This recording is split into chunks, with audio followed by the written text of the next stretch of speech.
Well, I'm lucky other people have families because I got to take a free shower today on the 20th of February. And I got to park close to the local college here to get internet when they're closed with my motorhome in the staff parking. I mean, I should be staff, if learning is important for colleges or universities or school districts. But it doesn't seem to be. It seems to be more domestication. Anyways, I wanted to say I was about to, because it was snowing. It was starting to snow and staying on the ground when I was going to the pool here. It was too busy to go to the pool. Too many people inside, so I just took a shower. But today's free anyways. And I was asking the lady about other places for people that have to watch their budgets. It's not because they're not employable or they don't have skill sets. It's because they want to live by human standards. So I was going to buy a shovel because then if I go back to church, I could, where I'm parking, I could shovel their entrance and make a path, to the cars that park the closest as a way to say thank you, because they did, I did notice when I arrived there that my piece of paper, the tutoring poster with what I wrote on it saying, oh, I'm parking at night and if there's anything I can do for you, let me know, just email me. I might leave eventually and just put a thank you note and never hear from them. But they may very much, because they're Christians, think, oh, the freeloader's gone, but he said thank you. And it's strange because it's not like I didn't try to offer. Now, I'm not going to buy a shovel because it stopped for now, so I can't. But it was my way of helping them, because they could have left a shovel outside if they wanted to, and a note saying, can you shovel this, Martin? Because my name's on it. They could have just left a name, hey, Martin, on their door. Can you shovel with this when you're here? But they probably want to believe that they're so much superior than me by not communicating and they might say, well, Martin, we're old folks. We don't know how to use computers. Well, no offense, but the tutor poster that you got, if you know how to read in English, says that I can help with stuff like that. So, yeah, but again, you can keep thinking you're superior. So anyways, I'm not going to buy anything, and I do have a job interview coming up, and I am pursuing other avenues still, including in this area. Although, as I said before, this area is... it's a strong redneck vibe, with a hockey culture again, which, hockey cultures aren't going to promote cultural evolution, by the way, ever. Even if you reinvent all the rules and you fire all the coaches and owners. And fans and players and merchandise sellers. I guess that's pretty much everybody you'd have to fire, because everybody's promoting what is unhealthy about these kind of cultures. During the Anthropocene doesn't help either. Anyways, what else did I want to say with this video? This is like season 3 here. I got to make it good.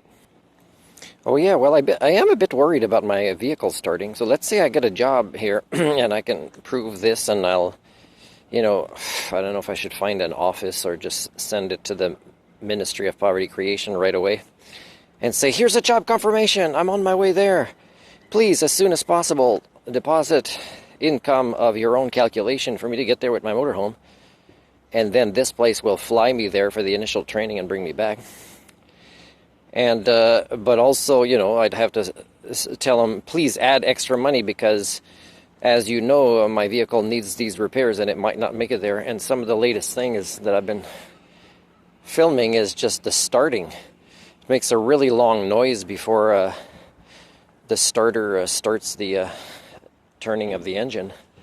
And I don't know during that time if it's draining a lot out of the battery, but it seems to be longer and it seems to be inconsistent, not necessarily when it's colder. Could be sometimes it's worse when it's already warmed up. And it could be that it might have kept doing it if I didn't turn. I've been turning the key back to the opposition, trying again. And then right away does it again. Then if I wait a couple of seconds and try it a third time, then it'll start right away. So I'm not sure. I would say at this point it's in the ignition switch. area, which was kind of investigated a little bit when they fixed the starter, and I did report this to the garage already, and I did film a video I'm going to send to the guy, but I mean, I'm so far from there, I'm not going to get a warranty from there. That means I'd probably have to pay somewhere else if some, fine-tuning of the repairs of the starting the engine. It's not as scary, let's say, if I drain the battery and I'm plugged at, like, that church, because I do have a charger I can plug in on the batteries. But if it happens on the way to a job location in between cities, and it's in BC, and my membership is BCA, and it seems that's the worst place to try to use BCA. Another thing about BCA is, like, community I'm in now and many others I pass through is like, why is Shell gas station more expensive than most of the other gas stations, if not all, in the same 10-block radius, and that's the one BCA membership gets? And it's like one of the most evil companies in the world. I know, I've been to Uganda, for example, and I can see they contaminate the water that's already so hard for them to get.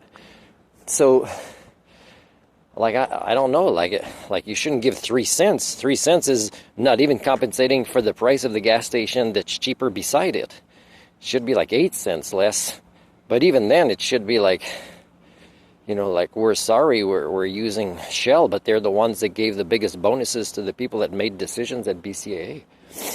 Anyways, if my vehicle is going to break down a third time, my membership right now has 2 calls, and I already did...